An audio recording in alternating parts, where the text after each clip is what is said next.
Good morning, welcome to business breakfast show. Global markets ప్రస్తుతం మిశ్రమ ధోరణిలో ట్రేడ్ అవుతున్నాయి. కొన్ని మార్కెట్స్ లాభాల్లో ఉంటే మరికొన్ని మార్కెట్స్ నష్టాల్లో ట్రేడ్ అవుతున్నాయి. అలాగే ఎస్జీఎక్స్ నిఫ్టీ కూడా దాదాపుగా ఫ్లాట్ గా ఆర్ స్లైట్లీ నెగిటివ్ మార్క్ దగ్గర ట్రేడ్ అవుతుంది. 5090 దగ్గర ట్రేడ్ అవుతుంది, 6 పాయింట్ల స్వల్ప నష్టంతో. సో మన మార్కెట్స్ ఈ వారానికి సంబంధించిన లాస్ట్ ట్రేడింగ్ సెషన్ ను ఫ్లాట్ గా లేదా స్లైట్లీ నెగిటివ్ ట్రెండ్ తో స్టార్ట్ చేయబోతున్నాయి. అలాగే మార్కెట్ సంబంధించిన మరిన్ని విశేషాల్లోకి వెళ్లబోయే ముందుగా బిజినెస్ కమ్యూనిటీకి సంబంధించిన ఒక శుభవార్త. తెలుగుదేశం పార్టీ తన రాజ్యసభ 2 సీట్లలో తనకు రాబోతున్న 2 సీట్లలో ఒక సీట్ను ఒక ప్రముఖ వ్యాపారవేత్తకు కేటాయించింది. యలమంచిలి సత్యనారాయణ చౌదరి, అందరికీ సుజనా చౌదరిగా సుపరిచితులైన వైఎస్ చౌదరి గారికి ఈ సీట్ ఇవ్వడం జరిగింది. సో ఒక బిజినెస్ జర్నలిస్ట్ గా ఆయన కంగ్రాచులేట్ చేద్దామని ఈ రోజు ప్రోగ్రామ్ ను ప్రారంభంలోనే అనుకున్నాం. సో వైఎస్ చౌదరి గారు ప్రస్తుతం టెలిఫోన్ లైన్ సిద్ధంగా ఉన్నారు. అలాగే ఆయన బ్రీఫ్ ప్రొఫైల్ ఇచ్చే ప్రయత్నం చేస్తాను. సుజనా చౌదరిగా మనందరికీ ఆయన సుపరిచితమైనప్పటికీ ఎక్కువగా మీడియాలోకి ఎక్కువగా ఆయన పేరు కారు. వైఎస్ చౌదరి గారిది కృష్ణా జిల్లాలో కృష్ణా జిల్లా నుంచి ఆయన హైల్ అవుతున్నారు. అలాగే BTech CBIT Chaitanya Bharathi institute of technology నుంచి బీటెక్ కంప్లీట్ చేశారు. అలాగే సుమారుగా 6,000 మందికి ప్రస్తుతం ఉపాధి కల్పిస్తున్న సుజనా గ్రూప్ సంస్థల ప్రమోటర్ గా ఆయన మనందరికీ తెలుసు. గతంలో కూడా మనం బిజినెస్ ప్రోగ్రామ్స్ పలు ప్రోగ్రామ్స్ లో ఆయన ఇన్వైట్ చేయడం జరిగింది. అలాగే ఎన్టీఆర్ మెమోరియల్ ట్రస్ట్ తో కూడా ఆయనకు అసోసియేషన్ ఉంది. 1961లో ఆయన జన్మించడం జరిగింది. అలాగే సిబిఐటిలో మెకానికల్ ఇంజనీరింగ్ తర్వాత post graduation in mechanical engineering PSG college of technology Coimbatore నుంచి చేశారు. సో సుజనా గ్రూప్ సంస్థల్లో మనందరికీ తెలుసు సుజనా మెటల్స్, అలాగే సుజనా టవర్స్, అలాగే రకరకాల పలు విభిన్న సంస్థల ప్రమోటర్ గా ఆయన ప్రస్తుతం 6,000 మందికి ఉపాధి కల్పిస్తున్న విషయం మనందరికీ తెలిసిందే. ఇప్పుడు ఆయన్ని కంగ్రాచులేట్ చేసే ప్రయత్నం చేద్దాం. సుజనా చౌదరి గారు, గుడ్ మార్నింగ్ అండి. గుడ్ మార్నింగ్ వసంత్ గారు.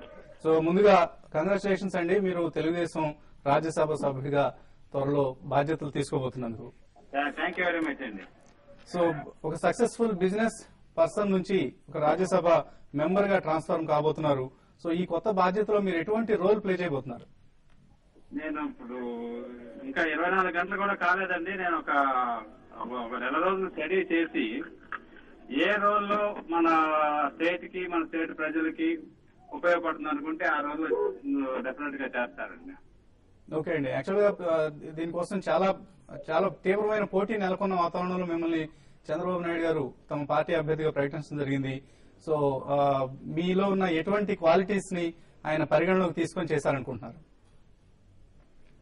అంటే గత 6-7 సంవత్సరాల నుంచి పార్టీలో ట్రస్ట్ యాక్టివిటీస్ లో కానీ పార్టీకి ఏ రకంగా అవసరమైతే ఆ రకంగా చేస్తూ ఉన్నానండి.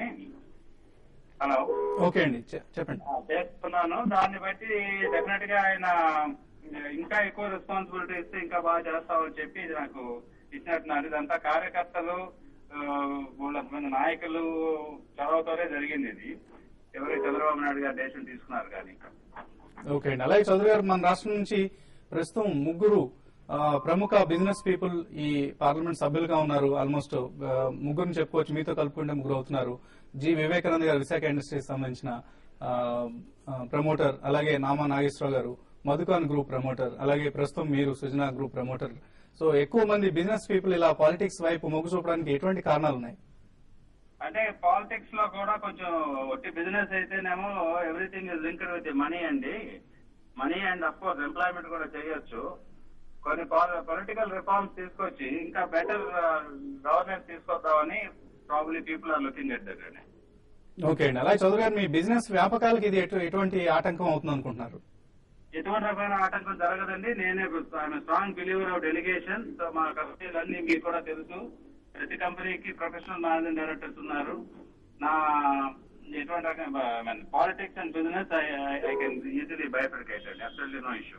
ఎటువంటి సక్సెషన్ పాలసీని మీరు అడాప్ట్ చేస్తున్నారు మీ గ్రూప్ సంస్థలకు సంబంధించి? మీ తర్వాతి బాధ్యతలు గానీ మీ ఆప్షన్స్ లో మీ బాధ్యతలు స్వీకరించేందుకు? సక్సెషన్ ఈజ్ టూ ఎర్లీ అండి. నాన్ ఎగ్జిక్యూటివ్ చైర్మన్ గానే ఉన్నాను. మా కంపెనీలన్నీ వైడ్లీ హోల్డింగ్ లిస్టెడ్ కంపెనీస్ ఎక్కువగా. తర్వాత broad based board of directors ఉన్నారు. జనరల్ గా బోర్డ్ డైరెక్షన్ తోనే కంపెనీస్ నడుస్తాయండి. whenever I attend, I'll act as chairman. So Sujana group సంస్థలకు షేర్ హోల్డర్స్ కు ఎటువంటి మెసేజ్ మీరు ఇవ్వదలుచున్నారు ఈ సందర్భంగా? షేర్ హోల్డర్స్ అందరూ ఇంకా సంతోషంగా ఉండొచ్చండి. ఇంకెక్కువ సోషల్ కార్పొరేట్ రెస్పాన్సిబిలిటీస్ లో కూడా మనం పాల్గొనడానికి ఇది దోహదం చేస్తుంది. ఓకే అండి. అలాగే స్టూడియోలో అనలిస్ట్ కుటుంబరావు గారు అలాగే సుందరరాజు గారు ఉన్నారు. వారు కూడా మిమ్మల్ని కంగ్రాచులేట్ చేద్దాం అనుకుంటున్నారు. చౌదరి గారు, wish you all the best అండి ఇన్ యువర్ న్యూ వొకేషన్ అండి, political leader. Thank you very much Kutumbarao. అదే ఆల్ ద బెస్ట్ యూ అండి. థ్యాంక్ యూ చౌదరి గారు. థ్యాంక్స్ అండి. సో సుజనా చౌదరి గారు మనందరికీ పరిచితమైన యలమంచిలి సత్యనారాయణ చౌదరి గారిపై రాజ్యసభ సభ్యులుగా కూడా కొత్త బాధ్యతలు నిర్వర్తించబోతున్నారు. సో ఆయనకి అందరం బెస్ట్ ఆఫ్ లక్ చేద్దాం. అలాగే ఇక మార్కెట్స్ విషయానికి వస్తే గ్లోబల్ క్యూస్ తో నిన్న ర్యాలీ కొనసాగింది. నిఫ్టీ 5100 కి పైన క్లోజ్ అయింది. అలాగే సెన్సెక్స్ తిరిగి 17,000 మార్కును కైవసం చేసుకుంది. సో మిడ్ క్యాప్స్ లో మనం ప్రధానంగా గమనిస్తే బ్యాంక్స్, టెక్నాలజీ స్టాక్స్ బాగా లాభపడటం గమనించాం మనం. అలాగే RCom, Idea, ONGC, L&T, RIL, Hindustan Unilever, surprisingly Hindustan Unilever కూడా నిన్న స్ట్రాంగ్ పార్టిసిపేషన్ చేసింది, ఇండెక్స్ ర్యాలీకి మద్దతునిచ్చింది. సో ఇవి మార్కెట్స్ చాలా స్ట్రాంగ్ గా ప్రారంభం కావడం నేను గమనించాను. ఎటువంటి వోలటైలిటీ లేకుండా చాలా స్టేబుల్ గా పాజిటివ్ గా ట్రేడ్ అయ్యాయి. ఇన్ఫాక్ట్ మరొక ర్యాలీకి రంగం సిద్ధమవుతుందన్న మూడ్ నిన్న కనిపించింది. బట్ ఇవాళ మళ్ళీ స్లైట్ గా కొంచెం నెగిటివ్ మూడ్ కనిపిస్తుంది. సో ఓపెనింగ్ తర్వాత మార్కెట్స్ ఏ పరిస్థితిలో నిలదొక్కుంటాయన్నది మనం గమనించాల్సిందే. అలాగే లార్జ్ క్యాప్స్ లో గమనిస్తే టెలికాం స్టాక్స్ వరుసగా రెండో రోజు కూడా లాభపడ్డాయి. ఇతర స్టాక్స్ లో Axis bank, HDFC, IDFC bank, అలాగే రిలయన్స్ క్యాపిటల్, టాటా మోటార్స్ ఇటువంటి స్టాక్స్ అన్ని ర్యాలీలో పార్టిసిపేట్ చేశాయి. మిడ్ క్యాప్ బ్యాంక్స్ లో small and mid sized banks లో UCO bank, Union bank, Yes bank ఇటువంటివన్నీ పార్టిసిపేట్ చేయడం కూడా మనం గమనించాం. అలాగే ఇవాటి స్టాక్స్ వాచ్ లిస్ట్ లో గమనించాల్సిన స్టాక్స్ ప్రధానంగా అనిల్ ధీరుభాయ్ అంబానీ గ్రూప్, ఎడా గ్రూప్ అంటాం. సో ఈ గ్రూప్ కు సంబంధించిన స్టాక్స్ లో చాలా హైట్ అండ్ యాక్టివిటీ మనం గమనించవచ్చు. బహుశా ఆర్కామ్ లో ఇంకా స్టీమ్ ఉన్నట్లు కనిపిస్తుంది. సో చాలా స్ట్రాంగ్ న్యూస్ ఫ్లో ఈ కంపెనీ సంబంధించి మనం గమనిస్తున్నాం. ఆర్కామ్ ను కీన్ గా వాచ్ చేయండి. అలాగే Reliance power, Reliance RNRL gas సంబంధించిన ఒప్పందం త్వరలో కుదిరే అవకాశం ఉందంటున్నారు. ఈ అంశానికి సంబంధించి ఆర్ఎన్ఆర్ఎల్ లో కూడా చాలా హైట్ అండ్ యాక్టివిటీ రాబోయే రోజుల్లో మనం గమనిస్తాం. అలాగే రిలయన్స్ క్యాపిటల్, నిన్న యాక్టివ్ గా ట్రేడ్ అయిన హ్యావెల్స్ ఇండియా, అలాగే టెక్ మహీంద్రా గ్రూప్ షేర్ లో నిన్న చాలా రోజుల తర్వాత బయింగ్ కనిపించింది, స్ట్రాంగ్ బయింగ్. మహీంద్రా సత్యం, టెక్ మహీంద్రాను కూడా వాచ్ లిస్ట్ లో పెట్టుకోండి. అలాగే మిడ్ సైజ్డ్ బ్యాంక్స్ లో ఎస్ బ్యాంక్ చాలా స్ట్రాంగ్ గా కనిపిస్తుంది. ఇంకా మార్కెట్ సంబంధించిన మరింత విశ్లేషణ అందించడానికి అనలిస్ట్ కుటుంబరావు గారు సుందరగా సిద్ధంగా ఉన్నారు.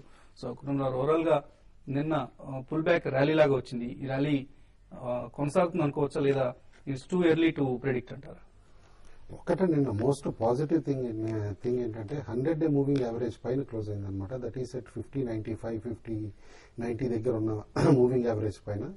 కాబట్టి యాజ్ లాంగ్ యాజ్ ఆ లెవెల్ సస్టైన్ అయినంత వరకు డెఫినెట్లీ నేను అనుకోవటం మార్కెట్స్ పాజిటివ్ ట్రెండ్ చూపిస్తాయి. పివట్ పాయింట్ అంటూ తీసుకుంటే కనుక 5085 ఈజ్ ద పివట్ పాయింట్ అనమాట నిఫ్టీకి. ఇవాళ 5085 పైన ఉన్నంతసేపు నేను అనుకోవటం మాత్రం ఈ ర్యాలీకి ఫర్దర్ స్టీమ్ ఉందని చెప్పేసి మనం అనుకోవచ్చు. ఎందుకంటే మోర్ ఓవర్ గ్లోబల్ క్యూస్ కూడా కొంచెం స్లోలీ ఇంప్రూవ్ అవుతున్నాయి. ఇన్ఫాక్ట్ ఫస్ట్ టైం కొంచెం యూనిటీ అనేది యూరో జోన్ లో కనిపిస్తోంది అనమాట. ఎందుకంటే ఆ యూనిటీ లేకపోతే ఇటు యూరోకి కాలం చెల్లిపోయిందని అనుకుంటారని మిగతా దేశాలు అనుకుంటున్నాయి అనే ఎక్స్పీరియన్స్ కూడా అక్కడ కంట్రీస్ ఫీల్ అవుతున్నాయి. కాబట్టి వన్స్ అక్కడ స్టెబిలిటీ కనిపిస్తే ఈ ర్యాలీ కూడా మన దగ్గర కంటిన్యూ అవుతుందని చెప్పేసి అనుకుంటున్నాయి. అండ్ ఇప్పుడు ఫైనాన్స్ మినిస్టర్ గారు ఏదైతే చెప్తున్నారో కంటిన్యూస్ గా గ్లోబల్ సబ్సిడీస్ పైన వీటన్నిటిపైన కూడా జీఎస్టీని కూడా అడ్రస్ చేస్తాము అని చెప్పేసి డీటెయిల్డ్ గా గ్లోబల్ మీటింగ్స్ లో కూడా definitely it is a positive for Indian markets అన్నమాట. నేను అనుకోవటం యాజ్ లాంగ్ యాజ్ ఇందాక చెప్పినట్టు 5085 పైన ఉన్నంతసేపు నిఫ్టీకి సేఫ్టీ ఉంది. And moreover broader participation of stocks వస్తాం తిరిగి. మోర్ మిడ్ క్యాప్ స్టాక్స్ నిన్న పార్టిసిపేట్ అయినాయి. అండ్ కంటిన్యూస్ గా ఇండెక్స్ కూడా చూస్తే వన్స్ హయ్యర్ లెవెల్ వచ్చిన తర్వాత హయ్యర్ టాప్ అండ్ హయ్యర్ బాటమే ఫామ్ చేసినాయి. కానీ నిన్న at any given time markets కాస్త వీక్నెస్ అంటూ డిస్ప్లే చేయలేదు. అండ్ మోర్ ఓవర్ ఎఫ్ఐఎస్ కూడా తిరిగి బయింగ్ మోడ్ లోకి వస్తున్నాయి.